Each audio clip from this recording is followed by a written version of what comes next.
آپ نے حضرت عمر سے فرمایا عمر تیرے زمانے میں ایک شخص آئے گا، اس کا نام ہوگا اویس، اس کا قبیلہ ہوگا مراد، اس کی شاخ ہوگی کرن، اس کا رنگ ہوگا کالا، قد ہوگا درمیانہ، اور ایک سفید نشان اس کے جسم پر ہوگا۔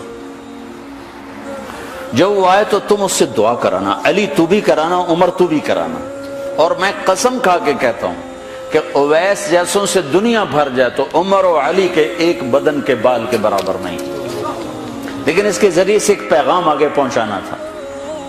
تو حضرت عمر اور حضرت علی حیران ہو کر دیکھنے لگے کہ ہمیں کہا جا رہا ہے کہ اویس سے دعا کروائیں، وہ ہم صحابی وہ تابعی۔ تو آپ نے فرمایا اس نے ماں کی ایسی خدمت کی ہے، جب وہ ہاتھ اٹھاتا ہے تو اللہ ہاتھ واپس خالی موڑتا ہی نہیں۔ یہ پیغام پہنچانا تھا کہ ماں باپ کے آگے جھکو۔ جس دیش میں آپ رہتے ہیں یہاں کام کی رفتار بہت تیز ہے، ماں باپ اگر موجود ہیں تو کم ہی کچھ نصیبوں والے ہیں جن کو کچھ اولاد کی خدمت ملتی ہے، ورنہ دیواروں کے ساتھ ہی زندگی گزر رہی ہوتی ہے۔ تو عمر رضی اللہ عنہ جب خلیفہ بنے تو ہر سال حج کرتے تھے، ہر سال ان کو ڈھونڈواتے۔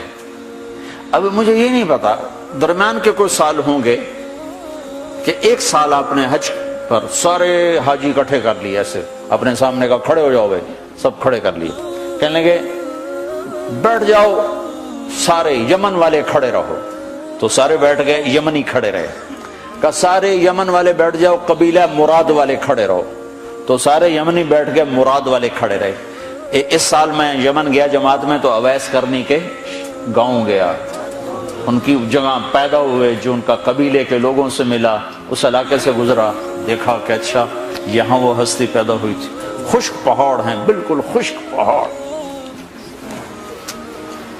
پھر آپ نے کہا مراد والے بیٹھ جاؤ، قرن والے کھڑے رہو، تو صرف ایک آدمی باقی بچا۔ تو آپ نے اس سے پوچھا تم قرنی ہو؟ کہ جی ہاں۔ اویس کو جانتے ہو؟ کہ جانتا ہوں، میرا سگا بھتیجا ہے، میرے بھائی کا بیٹا، لیکن وہ تو تھوڑا پاگل سا ہے، آپ اس کا کیوں پوچھ رہے ہیں؟ تو عمر رضی اللہ تعالیٰ عنہ رونے لگے، کہا وہ نہیں، تو پاگل نظر آتا ہے۔ پھر آپ نے پوچھا کدھر ہے؟ آیا ہوا ہے حج میں ہے؟ کہ جی ہے۔ کدھر ہے؟ کہ جو اونٹ چرانے نکلا تھا عرفات کی طرف۔ تو حضرت عمر نے حضرت علی کو ساتھ لیا اور دوڑ لگائی اور پہنچے عرفات کی طرف، تو دیکھا تو ایک آدمی ایک کیکر کے درخت کے نیچے نفل پڑھ رہا اور اونٹ اس کے چاروں طرف چل رہے۔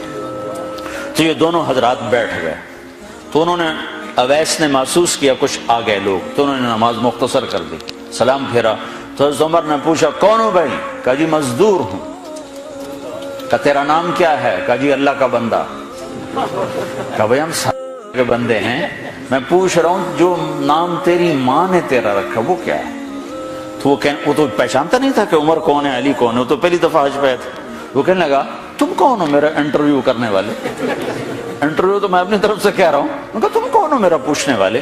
تو حضرت علی بولے یہ امیر المومنین ہیں عمر بن خطاب، اور میں ہوں علی بن ابی طالب۔ پھر وہ ایسے ایک دم گھبرائے، دونوں کو سلام کیا، میں معذرت چاہتا ہوں میں نے پہچانا نہیں۔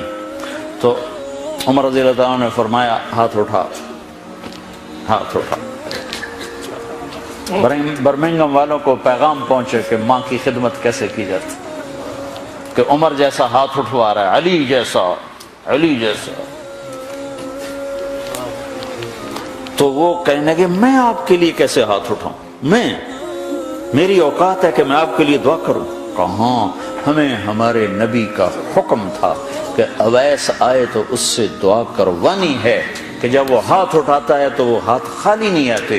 کس وجہ سے؟ تہجد، جہاد، تبلیغ، ذکر، تلاوت، تسبیح، حج، عمرے، نمازیں، روزے، ذکر، تلاوت۔ کس وجہ سے؟ نہیں، ان میں سے ایک وجہ بھی نہیں، ماں کی خدمت کی وجہ سے۔ پھر ایک اور جگہ آپ نے فرمایا کہ لوگ جب جنت میں چلیں گے تو اویس بھی چلے گا، جب جنت کے دروازے پر پہنچے گے تو اللہ تعالیٰ فرمائیں گے اویس کو روک لو، باقی کو جانے دو۔ تو اویس گھبرا جائیں گے، کہیں گے یا اللہ مجھے کیوں روک لیا ہے؟ تو اللہ تعالیٰ فرمائیں گے ٹھہر جاؤ، جانے دو ان کو۔ ہاں بھائی، اب یہ سامنے جہنم کے لوگ کھڑے ہوئے ہیں، تو شفاعت کر، تیری تو فعل لاکھوں انسانوں کو جنت میں ڈالو، تجھے اس لیے روکا ہے کہ تو شفاعت کر، جدھر تیری انگلی اٹھتی جائے گی ان کے لیے جنت لکھتی چلی جائے گی، ان کے لیے جنت لکھتا چلا جاؤں گا، جدھر جدھر تو انگلی اٹھائے۔ صرف پونڈ ہی سب کچھ نہیں، مائیں بھی بہت کچھ ہے، صرف پونڈ ہی سب کچھ نہیں ہے، باپ بہت کچھ ہے۔